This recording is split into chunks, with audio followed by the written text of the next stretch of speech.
लग्नानंतर होईलच प्रेम. भाग 5. नर्स सान्वी थोडी शुद्धीवर येत असल्याचं सांगते.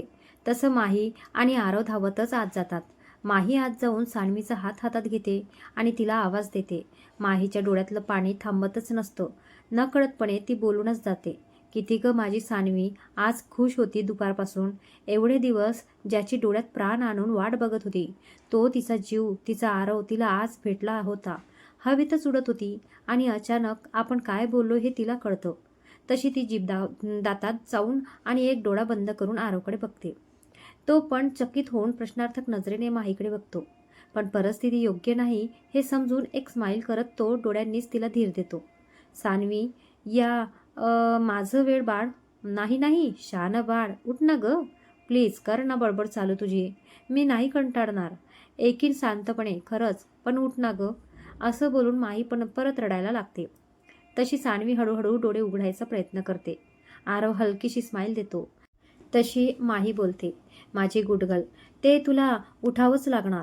तुझं आरव पुराण मी दुपारपासून फक्त 47 टाइमच ऐकलंय. आपली हाफ सेंचुरी बाकी आहे ना अजून. मग चल कर बघू चालू. तसा आरव परत चकित होऊन दोघींकडे बघतो. तशी माई हाताने त्याला थांब, कळेल नंतर, असं सांगते. तो तर आता पुरता गोंधळून जातो. असो, पण जी पण काही स्टोरी असेल ती 47 टाइम्स सान्वीने माहीला सांगितली. ओ गॉड, बच्चा, एवढी बडबड करतं का ग कोणी? तोंड नाही का दुखत? वेडी नुसती, असं तिच्या समोरच्या सान्वीला पण मनातच बोलतो. ओ हो, म्हणूनच माही कानावर हात ठेवून बसली होती. हलकीशी स्माईल करतो आणि कठीण आहे बाबा ही सान्वी, असं एक्सप्रेशन्स देऊन शांत होतो. इकडे सान्वी हळूहळू डोळे उघडायचा प्रयत्न करत असते आणि तोंडातल्या तोंडात काहीतरी बोलायचा प्रयत्न करते. अरे देवा, बोलते तशी परत चालू झाली. काय ही? माही बोलते. तसा आरव परत असतो. पण ती काहीतरी सांगायचा प्रयत्न करते हे त्याला कळतं. तो तिच्या जवळ जातो आणि तिचा दुसरा हात हातात घेतो. आता मात्र चांगली फुलपाखरं उडत असतात त्याच्या मनात, तिचा हात हातात घेतल्यावर. मगाशी मिठीत होती तरी त्याला त्याचं काहीच भान नव्हतं. तो आणि माही ती काय बोलते ते ऐकण्याचा प्रयत्न करतात. तिच्या ओठांची हालचाल हळूहळू होत असते. तशी सान्वी समीर असं बोलायचा प्रयत्न करते. माही जवळ जाऊन ऐकायला येतंय का बघते आणि ऐकतेच. तशी माही आरवकडे बघून बोलते. ती समीर असं काहीतरी बोलायचा प्रयत्न करते. तसं आरवला जरा वाईट वाटतं. तिने शुद्धीत येताना आपलं नाव घ्यावं अशी उगाचच फिल्मी स्टाईल भाबडी आशा होती बिचाऱ्याची. पण समीरचं नाव ऐकून त्याला जरा जेलसी फील होतं. तिने गार्डनमध्ये समीरचा पकडलेला हात त्याला आठवतो. तसा तोंड बारीक करून समीर कुठे आहे ते आजूबाजूला बघतो. पण समीर रूममध्ये नसतो. तशी सान्वी डोळे जरा उघडते. डोळे उघडल्यावर तिला समोर आरव दिसतो. काय गोड स्माईल येते त्याला बघून तिच्या चेहऱ्यावर. तो पण थोडा वेळ तिच्यात हरवतो. तसं सान्वीचं लक्ष आरवने पकडलेल्या तिच्या हाताकडे जातं. ती आरवकडे आणि हाताकडे बघून गोड लाजते. बस, आरवच्या काळजातून तशी गोड कळ येते.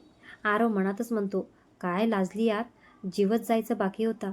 तसं सान्वीला काहीतरी आठवतं आणि ती सिरियस होऊन आरवकडे बघते. तसा तो डोळ्यांनीच तिला काय असं विचारतो. हात मात्र अजून हातातच होता. दोघांनाही तो सोडायचा नव्हताच. ती समीर असं प्रश्नार्थक नजरेने विचारते. आरवला परत राग येतो.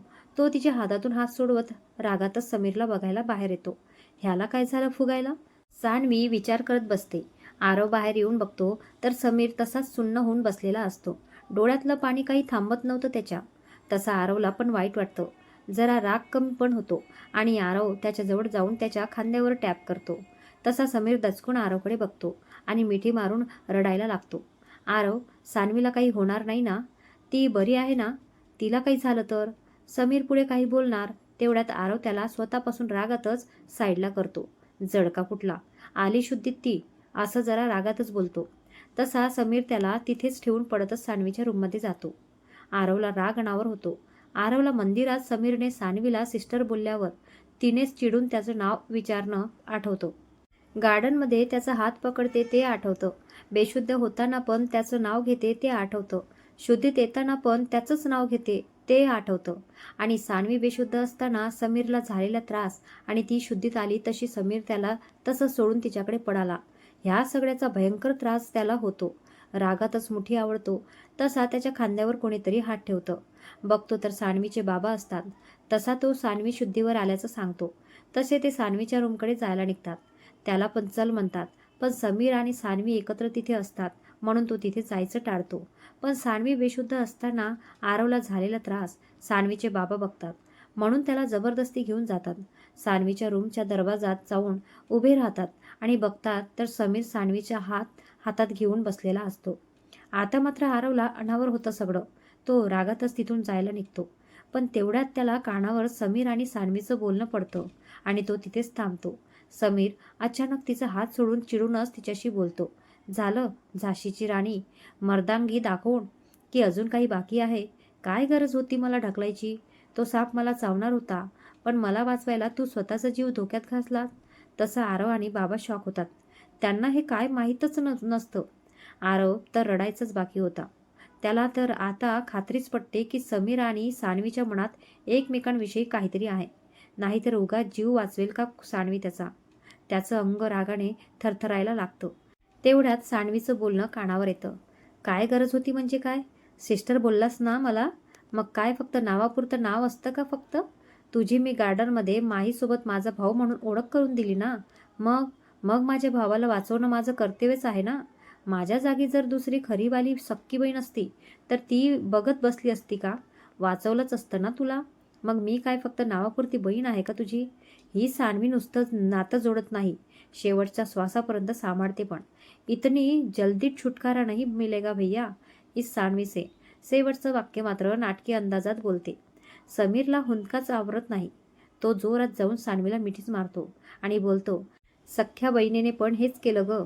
मला वाचवण्यासाठी जीव धोक्यात घातला आणि मला पुनर्जन्म देऊन गेली सोडून कायमची.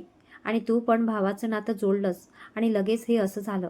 म्हणून घाबरलो होतो. माझ्या जीवासाठी आज दुसरी बहीण पण गमवायची वेळ आली होती. तुला काय झालं असतं तर? ती तर सख्खी बहीण होती ग. पण तू तर मांडलेली असून पण एवढं केलंस माझ्यासाठी. एवढं बोलून समीर रडायला लागतो परत. तसं सान्वी बोलते, ए हिरो, मी पण आतापासून तुझी सख्खीच बहीण आहे खरीवाली. आणि घाबरू नकोस, मला काहीच नाही होणार. माझी भवानी माता माझ्या पाठीशी आहे आणि आज तर ती माझ्यावर जाम फिदा आहे. आज तिने मला जे काय दिलंय ना, हे तुला मी शब्दात सांगू शकत नाही. आजच्या दिवसात 2 वेळा माझा जीव मला परत मिळालाय. आता एकदा हॉस्पिटलमध्ये आणि एकदा दुपारी मंदिरात. असं बोलून स्वतःमध्येच हरवून जाते. तेवढ्यात एवढा वेळ सगळं ऐकत असलेला बाबा पुढे येऊन बोलतात, काय झालं मंदिरात? अजून काय करामती केलीस दिवसभरात? तशी ती हादरते. आई शपथ, बरं झालं दुसरं काही बोलली नाही मी, असं मनात बोलते आणि बाबा आय लव्ह यू, बघा ना माझा पाय दुखतोय, असं बोलून त्यांना मिठी मारत विषय बदलते. बघितलं का समीर, माझी झाशीची राणी, असं बाबा समीरकडे बघून म्हणतात. तसं हो मामा, आज ती नसती तर माझं काय झालं असतं, असं समीर बोलतो. तसं बाबा म्हणतात, मामा नाही बाबा, सान्वीला सख्खी बहीण केलीस आणि मी कसा मामा झालो तुझा? तसं हो बाबा, बोलून समीर सान्वीच्या बाबांना मिठी मारतो. तेवढ्यात मला पण मामी नाही, आई बोलायचं आता, असं बोलत मामीसुद्धा त्यांच्याजवळ येऊन मिठी मारत बोलतात. त्यांनीही दारात उभं राहून सगळं ऐकलेलं असतं. खरंच खूप साफ आणि मोठ्या मनाची फॅमिली असते सान्वीची. तसं सान्वी बोलते, तुमच्या फॅमिलीचा सेंडी ड्रामा संपला असेल तर कोणीतरी पेशंटकडे पण बघा यार. एवढा वेळ सगळं एकच स्तब्ध आणि शॉक झालेला आरव सान्वीच्या या डायलॉगावर मात्र हसायला लागतो. माझी ड्रामा क्वीन, सॉरी ग बच्चा, लव यू खूप खूप, माझी झाशीची राणी, असं मनातच म्हणतो. आता मात्र त्याला स्वतःचीच लाज वाटत असते. स्वतःच्या जीवापेक्षा प्रिय असणाऱ्या मित्रावर काहीच विचार न करता संशय घेतला म्हणून त्याला स्वतःचा राग येऊ लागतो. आणि सान्वी, तिचं पण बोलणं आठवतं. आज मंदिरात मला माझा जीव परत भेटला. माही तर स्पष्ट बोलली होती, तुझा जीव तुझा आरव. नंतर त्या सगळ्या इन्सिडेंटवर खुश झालेली सान्वी त्याला आठवली. तिच्या आनंदात ती माहीला कसा त्रास देत होती ते आठवून त्याला हसूच आलं. यावर त्याला एक स्पष्ट झालं की सान्वी पण त्याच्यावर तेवढंच प्रेम करत होती. आता त्याला सान्वीसाठी पण वाईट वाटायला लागलं. त्याला मंदिरातील सीन आठवतो. ती एक्साइटमेंटमध्ये माझा आरव बोलते ते आठवून तो परत खूप खुश होतो. काहीतरी हरवलेली वस्तू आपल्याला भेटावी म्हणून अशी खुश होती ती. मिठीच मारायच्या तयारीत होती, पण तिने संयम ठेवला. शुद्धीच नसताना सुद्धा मर्यादा ओलांडत नाही माझी राणी. या गोष्टींचा आरवला खूप अभिमान वाटला. तिचं पाया पडणं, डोळ्यातून आनंदाश्रू काढणं हे आठवून मात्र तो भारावून गेला. तिने माझ्याशी कसा संबंध जोडला आहे मला माहीत नाही, पण ती माझ्यातल्या तिच्या आरववर प्रेम करते हे नक्की. कारण इतर मुलींसारखी ती माझ्या पर्सनॅलिटीवर, पोझिशनवर किंवा माझ्या पैशांवर इम्प्रेस नाही झाली. तसं असतं तर आधी किती भांडायची माझ्याशी, बघत पण नव्हती. पण मीच तिचा आरव आहे हे कळल्यावर किती खुश झाली आणि चक्क माझ्या पाया पडली. वेडी कुठली. किती छान संस्कार आहेत ना मामा मामीचे तिच्यावर. तिने प्रेम नाही, पूजा केली तिच्या आरवची. आणि मी संशय घेतला बहीण भावाच्या पवित्र नात्यावर. सान्वीला तर ओळखत नव्हतो, पण समीर तर माझा होता ना.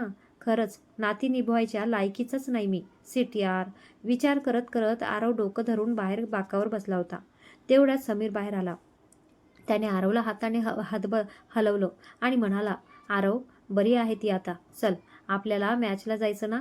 बाकी सगळे तिकडे गेलेत, आपल्याला लेट होईल. चल. तसं आरव मान खाली घालून म्हणतो, तू जा, मी आज रात्री इथेच थांबणार आहे. समीरला नजर द्यायची हिंमतच नव्हती त्याच्यात.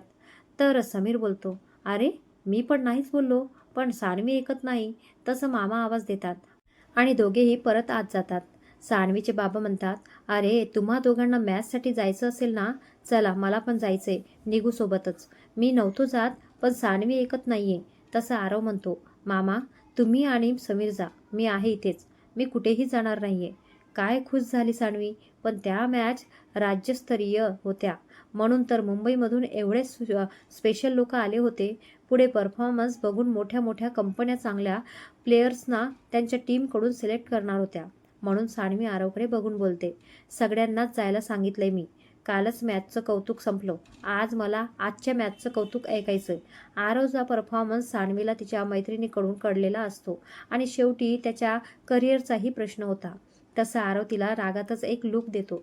तशी सान्वी परत समीरला बोलते, दादा मी खरंच बरी आहे आता आणि तुम्हाला सगळ्यांना जायला सांगितलंय.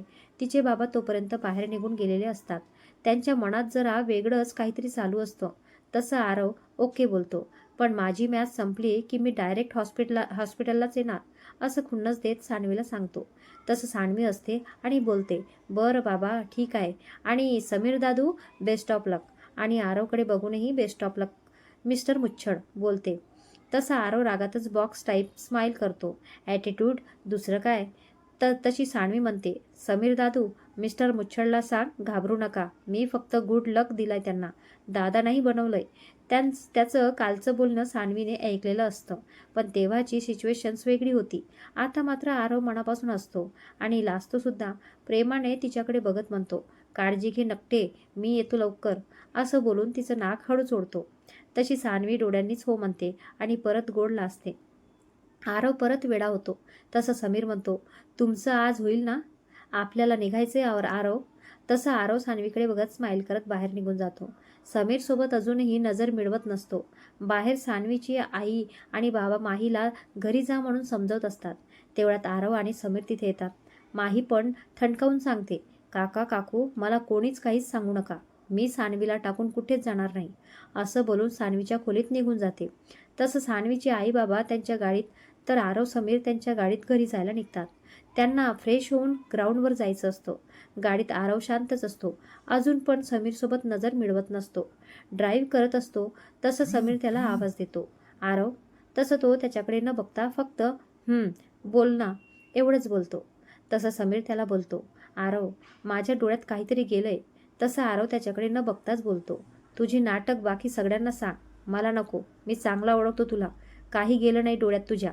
तसं समीर त्याला बोलतो, म्हणजे मला तू चांगला ओळखतोस, तर फक्त विश्वास ठेवत नाहीस, हो ना.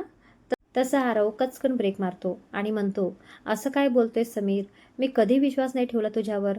तसं समीर बोलतो, हे माझ्या नजरेत बघून बोल ना. आरव त्याला नजर न देताच मिठी मारतो आणि बोलतो, संशय घेऊन चूक नाही रे, पाप केलंय मी, नकोच माफ करू मला. लायकीचाच नाही मी. तुझ्यासारख्या जीवाला जीव लावून देणाऱ्या मित्रांवर संशय घेतला. ती सान्वी माझ्यावर वेड्यासारखं प्रेम करते. नुसतं प्रेम नाही रे, माझी पूजा करते, माझी यार, आणि तिच्यावर मी संशय घेतला, मीच लायकीचा नाहीये तुमच्या, असं बोलून जोरात स्टेअरिंगवर हात आपटतो. तसं समीर पण रागातच त्याला एक लूक देतो, पण राग शांत करत त्याला बोलतो, ड्रामेबाज बायकोचा ड्रामेबाज नवरा, तुला माहीत आहे ना, तू स्वतःला त्रास करून घेतलास की समीरला सहन नाही होणार. तसा आरव पण त्याच्याकडे बघतो आणि परत त्याला मिठी मारतो. तसं समीर बोलतो, होतो पजेसिव्ह आपण आपल्या माणसासाठी. तू पण अजाणतेपणी केलंस, पण आज जे केलंस ते शेवटचं हां. मला खरंच सानवीच्या जागी माझी उज्ज्वला ताईच दिसते यार. उज्ज्वला ताईने पण माझ्यासाठी तिचा जीव धोक्यात घातला होता. आज सानवी त्या ठिकाणी उभी होती म्हणून घाबरलो होतो. समीर बोलतो, सॉरी यार समीर. आता नाही, कधीच नाही. माझा जीव की प्राण आहात दोघे तुम्ही. खरंच सॉरी. खरं तर मला नाती आणि नात्यातलं प्रेम कधी कुणी दिलंच नाही रे, म्हणून चूक झाली. पण आता नाही. तू काय तुझ्या जागी कुणीही असलं तरी सान्वीवर पण कधीच असा आरोप नाही करणार मी. असं बोलून आरव चेहऱ्यावर हात फिरून दीर्घ श्वास घेतो. तसं समीर बोलतो, काय यार, रडवा जिजू आहे माझा. माझी बहीण बघ कशी झाशीची राणी आहे. तसा आरव बोलतो, हो हो माहीत आहे सालेसाहेब, बहीण तुमचीच. इथं माझा जीव जाता जाता राहिला तिची कंडिशन बघून. Drama queen. तसं समीर बोलतो, पण आरव जरा एक, मी तिला नुसतं सिस्टर बोललो म्हणून तिने मला भाऊ मानला नाही. तिने मनापासून भाऊ मानलं मला. कारण मी काल रात्री तिला सिस्टर बोललो तेव्हा तिने आनंदाने स्वीकारलं. पण आज मंदिरात मी जेव्हा तिला सिस्टर बोललो तेव्हा ती कन्फ्यूज आणि चिडल्यासारखीच होती. पण माझं समीर नाव आहे हे ऐकून ती खुश झाली आणि मग तुझ्याकडे आली. आणि गार्डनमध्ये परत तिच्या मैत्रिणीशी ओळख करून देताना पण मस्त खुशीत ओळख करून दिली दादा म्हणून. म्हणजे मला तिने मनापासून भाऊ म्हणूनच कालच स्वीकारलं होतं. मग मंदिरात का चिडली होती यार? काय सीन आहे यार या सान्वीचा, काहीच कळत नाही. समीर खूपच कन्फ्यूज होऊन बोलतो. तसा आरव पण त्याला बोलतो, अरे ती माही पण बोलत होती माझ्या सान्वीला तिचा जीव, तिचा आरव तिला आज भेटला म्हणून. आणि सान्वी पण तुला बोललीच की आता हॉस्पिटलमध्ये माझ्या देवीने मला आज मंदिरात माझा जीव मला दिलाय. म्हणजे म्हणजे काय? माही असं क्लिअर म्हणाली. समीर चमकून विचारतो. तसा आरव बोलतो, हो पण जेव्हा तिला कळलं मी बाजूलाच आहे तशी ती सावध झाली. यार या सान्वीचा काय शोध लागत नाही. ती अचानक कशी बदलली काहीच समजत नाहीये. असं विचार करत करत ते घरी येतात. तिथे दोघे फ्रेश होतात आणि मामीच्या आग्रहामुळे थोडं जेवतात. पण सान्वीची ही कंडिशन असताना जेवायची इच्छा कोणालाच नसते. तयारी करून ते ग्राउंडवर निघून जातात. आरवला मात्र सान्वीची खूप आठवण येत होती. ती हॉस्पिटलला आहे आणि आपण मस्त खेळतोय हेच त्याला पटत नव्हतं. पण तिनेच दम दिला होता. आज पण तिला त्याचं कौतुक ऐकायचं होतं. चला फायनली नेहमी दुसऱ्यांना आपल्या दमात ठेवणाऱ्या आरवला त्याला दमात ठेवणारी कोणीतरी भेटली होती. म्हणून समीर आणि तो स्वतःही स्वतःवर खूप खुश होता. तो आणि समीर लेट पोचतात ग्राउंडवर. त्याआधीच मॅच सुरू झालेली असते आणि त्यांची टीम पण ऑलमोस्ट हरली होती. पण आरवची एंट्री झाली तशी त्यांच्या टीमच्या जीवात जीव आला. आता आपला विराट नक्कीच मॅच जिंकून देणार हा विश्वास सगळ्यांनाच असतो. आरव ग्राउंडवर उतरण्याआधी पुन्हा एकदा डोळे मिटून त्याच्या ड्रीम सान्वीला बोलतो, आय एम एक्स्ट्रीमली सॉरी बच्चा for everything and I am badly missing you. Love you खूप खूप खूप माझी राणी. तुझा हा मिस्टर मुच्छळ तुझं गुड लक वेस्ट नाही जाऊ देणार. लव यू ग पिल्ल्या. आरव ग्राउंडला नमस्कार करतो आणि ग्राउंडवर फुल विराटसारखी डॅसिंग एंट्री मारतो. मॅच मोठी असल्याने लेडीज ऑडियन्स पण असतात. पागल होतात त्याला पाहून. तरुण मुलींसोबत बायकाही वेळा होतात. सिल्की केस, भरपूर हाईट, जिमने कमावलेली पिळदार शरीर त्याच्या स्लिम फिट स्पोर्टवेअरमधून जबरदस्त दिसत होता. त्यात त्याची सारखी मिशीला रुबाबदार हात लावायची स्टाईल, कपाळावर येणाऱ्या केसांना मानेने झटकून मागे करायची त्याची अदा आणि चेहऱ्यावर जन्मताच असलेला खतरनाक ॲटिट्यूड. उफ्फ काय तो नजारा. आज मिशीला हात लावताना प्रत्येक वेळा त्याला सान्वीची आठवण येत होती. तिचं मिस्टर मुच्छळ बोलणं त्याला आठवायचं. तरुण मुलं पण त्याच्याकडे बघून जळत होते. काही आयडियल म्हणून त्याच्याकडे बघत होते. त्यांना पण त्याचा हेवा वाटत होता. आरवने जबरदस्त बॅटिंग आणि बॉलिंग करून पूर्ण मॅच कव्हर केली. जरा फिल्डिंग करताना त्याचा पाय फोल्ड होऊन तो पडतो. कपाळावर जरा जखम होते. पण मॅच फायनल मारतातच. सगळीकडे त्यांचं कौतुक होत होतं. सान्वीचे बाबा पण अभिमानाने त्यांच्याकडे बघत असतात. आज ॲकरने त्याची ओळख त्यांच्या भाच्या म्हणून करून दिली. ते खूपच भारावून जातात आणि मनाची काहीतरी ठरवतातच. आरवला match of the match award मिळतो. शेवटी मॅच पूर्ण त्यानेच काढली होती. त्यात खूप कंपन्यांनी त्याला त्यांच्याकडे यायची जाहीर ऑफर दिली. त्यात महाराष्ट्र सरकाराच्या एका मोठ्या अधिकाऱ्याने त्याला पाहिलं आणि तो अधिकारी सान्वीच्या बाबांच्या ओळखीचा असल्याने ते सान्वीच्या बाबांना काहीतरी सांगतात.